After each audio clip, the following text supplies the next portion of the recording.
Today's business, a high-performance all-terrain?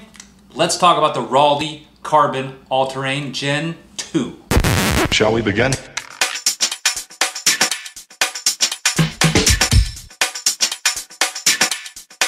Let's begin now. So ordinarily, I'd quickly go through what comes in the box, but it's all standard. Skate tool, board charger, remote charging cord, a couple extra belts, and this remote, which is a little bit different, but we'll talk about that.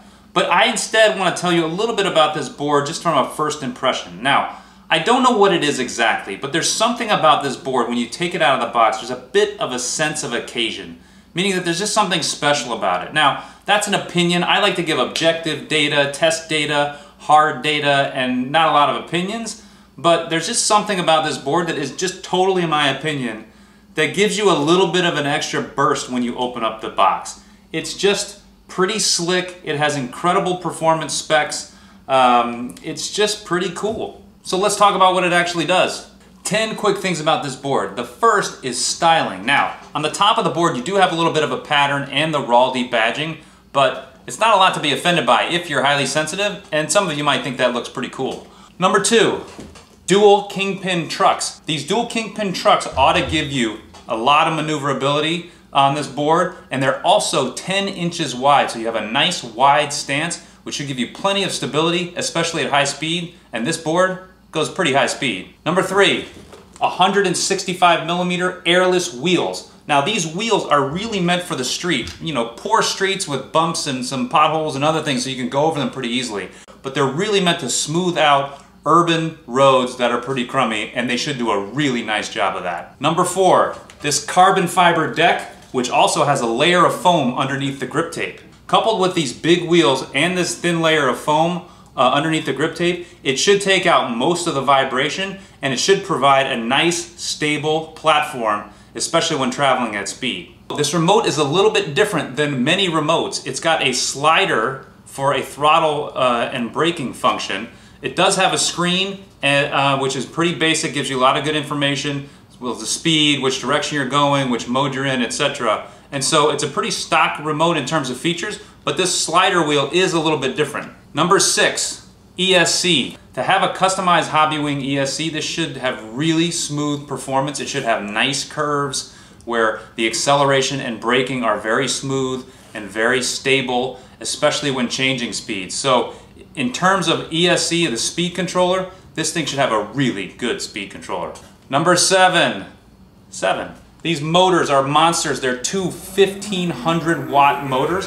They're 63, 68. They should have tons of power to take this board to pretty high speeds. Number 8, the battery. It's got a 14 amp hour battery, which is a big battery that should give this board plenty of range, which it's gonna need, and it needs a lot of power to power these motors and drive these belts. So it needs a big battery, and this thing has a big battery. Number 9, performance. So I just mentioned the battery. Raldey claims a 19 miles for range, which should be plenty of range. I mean, at my weight, 175 pounds or 79 kilograms, I'll probably get 15 miles, you know, riding it kind of the way you'd like to ride it, something like that. And that's a pretty standard range number, which should be really good. The speed, on the other hand, usually big wheels equals low speed in many different boards.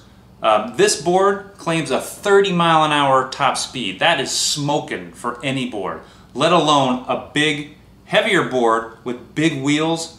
These big motors really must be powerful, and we're definitely going to test that top speed. Number 10, the price. This board is not a budget board, but it's not going to blow your doors off in terms of price. It's $1,099, so it's $1,100 for price. But I think of this board as more of a high-performance street board with big wheels as opposed to an all-purpose, all-terrain board.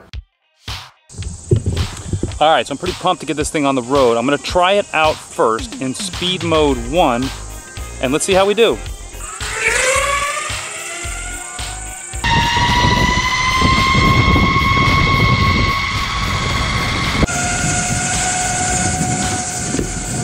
Okay, right off the bat, you can tell the power is there. If you ask for it, the power is there, even in ride mode 1. Now, it's very smooth. That Hobbywing ESC is really buttery, but there's no denying the power of this thing, even when I'm only going like 14 miles an hour. So, it's there.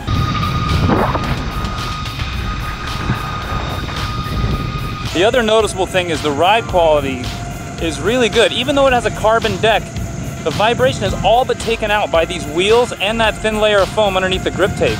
So any concerns about vibration, I think are unwarranted. Now, I am riding on smooth pavement, but still, it's definitely different than a hard urethane skateboard.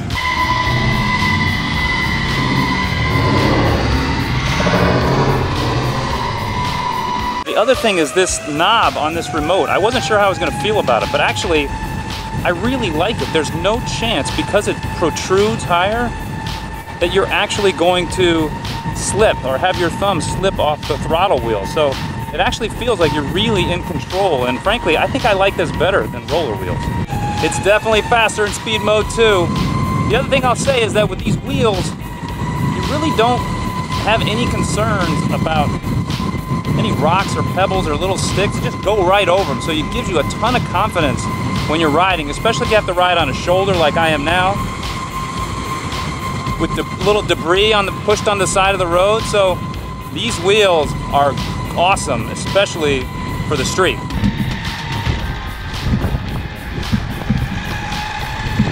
All right, one note on the trucks. They are dual kingpin trucks, so they are very responsive. So when you start asking it to curve, asking it to carve, it responds. And yet it still feels stable at speed, so they're pretty nice trucks.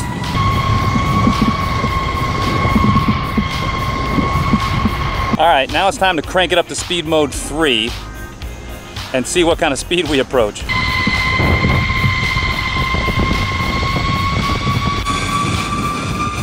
All right, it's definitely fast. You know, it definitely goes in the high 20s.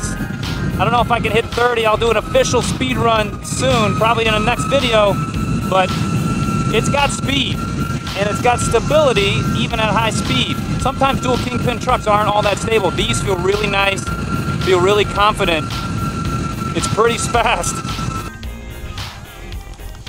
All right, so it even handles rocks, grass, off-road. It can handle that pretty well. Now, it doesn't have knobby tires, so I imagine if you were trying to go up a hill in grass, you might have a little bit of an issue. But all in all, these big wheels can handle a lot of different terrain. All right, so the first impression of this board is really positive.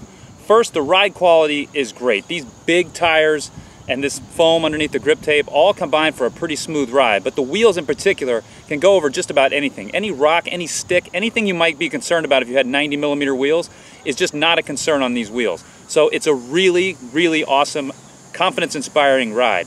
The second thing is the ESC. The Hobbywing ESC is outstanding. It's very smooth, but it has responsiveness. So sometimes the Hobbywings can be a little dull on the acceleration, but this, when you ask for it, the power is there. It's not going to throw you off the board, but you're going to feel a smooth power delivery. So the ESC is outstanding. And again, you know, the more and more of these things I ride, the more weight I start to ascribe to the speed controller. It just makes such a huge difference. The speed modes. Speed mode 1 is still fast. It's 14, 15 miles an hour. So all the way up to the high 20s. You know, I don't know if I can hit 30. I'll do an official speed run again, like I said, and a bunch of other testing that we have to do, the drag race, and also, of course, the gut. It'll be interesting to see what this thing does on the gut with the big wheels and the big motors. It could post a pretty impressive time, but we'll have to wait and see about that.